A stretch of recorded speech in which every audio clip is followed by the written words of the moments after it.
Le travail en équipe est l'une des voies les plus indiquées pour le développement des compétences professionnelles des enseignants. C'est justement dans cette optique qu'il faut comprendre tout l'intérêt que les autorités éducatives portent au bon fonctionnement des équipes pédagogiques, lesquelles, pour être performantes, doivent devenir des organisations apprenantes, des organisations dont les modalités de fonctionnement favorisent le développement professionnel de l'ensemble du personnel, précise Léopold Paquet. Pour que ce travail collaboratif produise des résultats escomptés, Lector et Perisso-Bagnou soutiennent qu'il doit être intensif, qu'il doit aussi contribuer à générer de la cohérence dans les pratiques, à favoriser la réflexion pédagogique et à déboucher sur la production de connaissances pédagogiques, didactiques et éducatives. Léopold Paquet ajoute que dans une école fonctionnant comme une organisation apprenante, l'équipe d'enseignants devient une communauté professionnelle d'apprentissage. Celle-ci, selon des spécialistes cités par l'auteur, ont 5 caractéristiques majeures qui influent sur le degré d'investissement du personnel, mais aussi sur le niveau des apprentissages des élèves. 1. Le partage des normes et valeurs.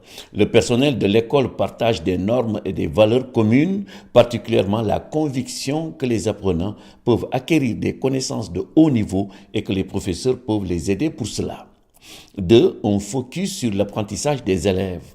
Les discussions et les projets des enseignants sont focalisés sur les activités d'apprentissage des apprenants. 3. Une déprivatisation de la pratique. Les enseignants osent parler entre eux de leur pratique pédagogique. Avec authenticité, ils commentent mutuellement leurs démarches et leurs dispositifs, ce qui constitue un moyen privilégié pour chacun d'eux d'améliorer ses propres pratiques. 4. La collaboration. Les enseignants élaborent ensemble du matériel, des outils d'enseignement et d'évaluation. Ils se fournissent mutuellement des informations, des sources rigoureuses, des outils. Parfois, ils développent en équipe des projets de plus grande envergure au niveau d'une classe ou pour l'ensemble de l'école. 5. Un dialogue réflexif. À travers les collaborations, les discussions, les projets communs, les membres de l'équipe éducative sont amenés à analyser et à évaluer leurs pratiques, mais aussi le fonctionnement de leur établissement. Le hic est qu'il ne va pas de soi pour les enseignants, considérés comme des travailleurs solitaires, de réussir le passage de l'apprentissage individuel à un apprentissage organisationnel. Bonamy, Lector et Garand expliquent que la forme scolaire se prête peu au processus d'apprentissage organisationnel.